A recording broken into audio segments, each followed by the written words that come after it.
Hey there, Fletcher from All Things Overlanding here, and today is the day when we're going to be installing the new D41 Snorkel from Z1 Off-Road on my 2023 Nissan Frontier Pro-4X. They have a great video too that I will link in the description down below, so if you want kind of step-by-step instructions, all the tools and all that good stuff, check that out.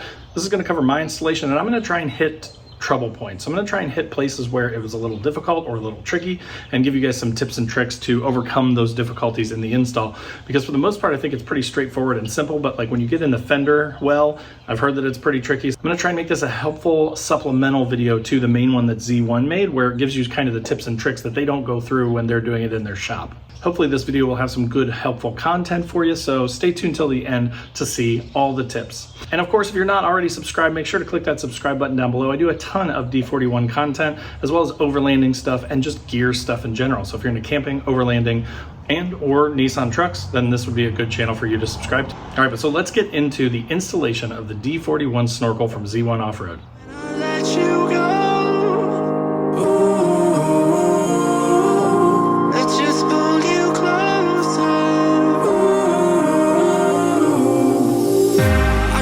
Understand where it came from, but you got it, my got it. It began in the land of the sandstorm. I fought it, though I wanted everything to do with what you give to me. Loosening my grip. So I tried to kind of clean up the engine cover a little bit for you guys, but didn't do a great job. But let's start out by talking about the fact that one thing that you need to know about the Snorkel is, at least currently at the moment that I'm recording this, you do have to have their cold air intake. That's the only way that it works. They don't currently have a fitting to make the Snorkel work with your stock Airbox. So just an FYI, that may come at some point. I'm not sure what their plans are for that, but just wanted to let you guys know that at the moment you do have to also get their cold air intake. So we're going to be installing the Z1 Off-Road cold air intake on here, and then also cutting a hole in the fender here and installing the Snorkel. So one of the really nice things about the Z1 Off-Road kit is that they give you this sort of like thermo molded piece of plastic, so it's actually molded to your body line, so it makes the install and the cutting way easier than it has been historically. It's like versus a paper template where you have to do measurements and things like that. It's again, it fits right to the body line. It has this little arrow in the top corner right here that tells you which direction is the front of the truck, and then you basically just have to center it between your body panels. So you want to get it right about in the middle of this body line here to match, and then right over here to match too. But then once you get that, you just tape it on here, and then you're ready to mark, and then we'll cut. So we're going to grab a marker, we're going to mark up these holes, this one, this one, this one. We're going to drill these three with a step bit, and then we're going to cut this out with a jigsaw, and then we're going to be ready to start installing the Snorkel. All right, so one thing to mention here is that it is always terrifying to drill into a truck, especially a really new truck. So I understand your fear here. I was a little bit afraid too, but again, because of that awesome thermo-molded template, it was pretty easy to get this thing lined up. And I tell you what, when we go later on to put the Snorkel in, it fits perfectly. So just trust the template, make sure you get it lined up and centered, draw your lines, and then just very carefully sort of cut. Here's the thing though too, is even if you make some mistakes or it's not 100% perfect, it's okay because it's going to be hidden by the Snorkel. So just something to keep in mind. So another thing to point out here is I did have a jigsaw laying around, so I bought some 3-inch metal cutting blades. And one thing that we kind of found here is towards the very top of the big hole for the Snorkel, it gets really tight in that inner fender. And so we started to have some contact with the blade on that inner fender here at the top. So what we ended up doing was using a drill and just sort of carefully going around the hole at the top with the drill to cut it out, and then sort of smoothing it cautiously with the jigsaw.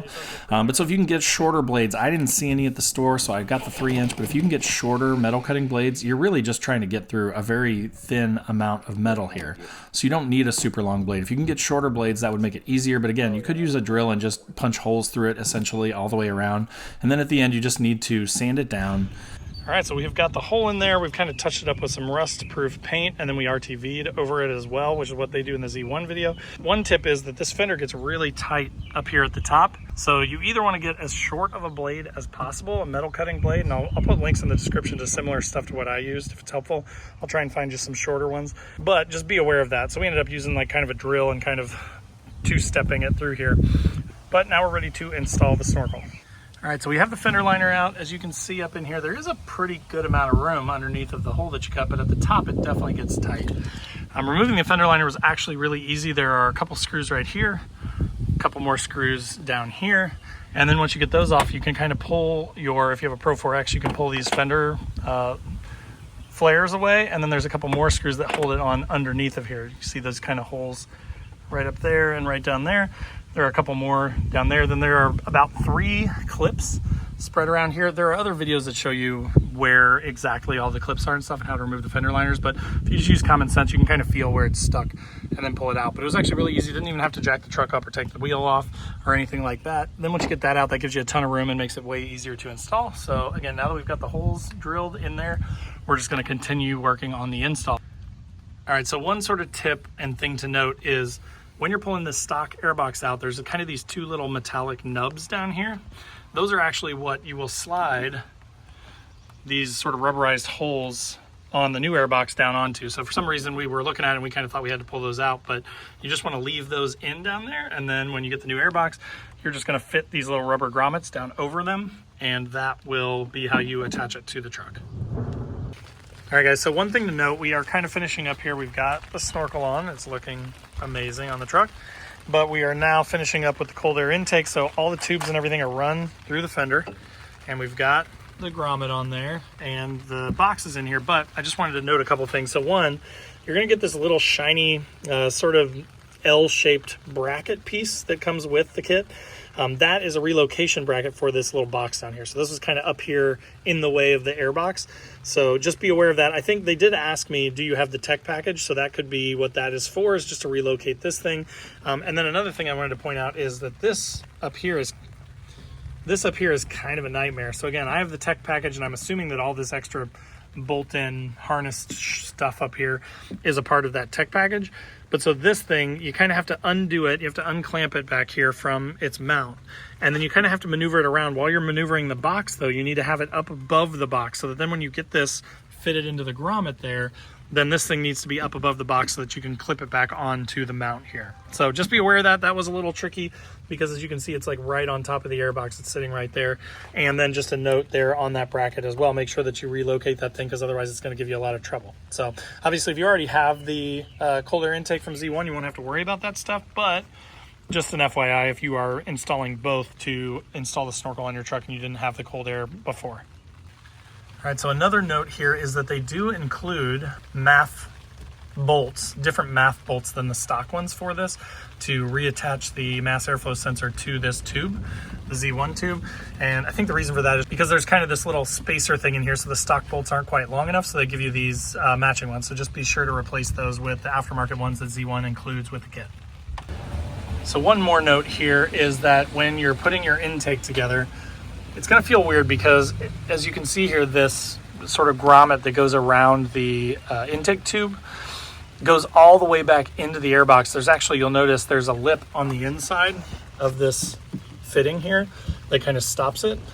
So what you want to do is you want to put on your clamp before you jam this in here, and then you want to push this down in there until it hits that lip and stops. So it is going to feel a little strange, seem a little strange, because it almost, to me, felt like it needed to be flush here with, you know, this surrounding.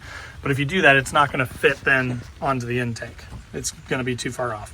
So you do actually push this all the way down in there, and then you'll feel it hit that lip, and then that's how you know that it is where it's supposed to be. And then you're good to go to connect that, and then you're all done. All right, guys, so as you can see, the Snorkel is installed. Went pretty smooth, didn't have a whole lot of issues, but I did try and share as many tips as I possibly could.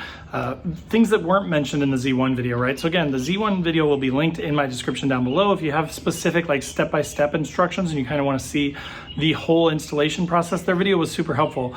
But again, I'm hoping that my video covers sort of the difficulties that I had. Like, I'm not in a shop, right? I'm doing this in my driveway and it poured down rain on us for part of the time. So just normal people doing it at home, you're gonna have some difficulties. You may not have all the tools and stuff that you need, but so I'm hoping that some of those tips will help you. Again, And check out the Z1 video down in the description below. But again, hopefully that was helpful. If it was, click that like button. If you're not already subscribed to the channel, tons of new mods coming to the truck all the time. And again, there's going to be just a ton of D41 content coming for you in the future, so make sure to click that subscribe button. Also in the description down below will be links to the Snorkel itself. I'm going to put a link to the Snorkel. I'm going to put one to the cold air intake that you need as well. I'll also put a link to some of the tools and the stuff that I mentioned in the video that helped me out and kind of what I used. So if any of that's helpful, check the description for that. There will also be links to my social channels. So wherever you want to come hang out, Facebook, Instagram, TikTok, I'd love to have you over there as well. So check those out. There's also a link to my website where I've got funny overlanding camping themed patches and stickers. Funny things like don't burn your wiener and it's a hot dog. So if you're into dad jokes, that kind of thing, you want some patches for your collection or some stickers, check those out. Then below this video is a join button. That's just kind of a passive way to support the channel, get you early access to the videos so they come out earlier than for everyone else. So if that sounds good, check that out. Then there's a link to my Patreon group, which is a more active way to sort of support the channel. We do like a 24/7 Discord, we do a once a month Zoom call, and we take a couple trips every year. So tons of fun to be had there. And then last but not least, the Newbie Overlanders Facebook group, totally free to join, tons of awesome members. Check that out if you're newer to overlanding or thinking about checking out overlanding. But again, thanks so much for watching. Thanks to Z1 for these awesome products for our trucks. We appreciate it, and we'll see you next time.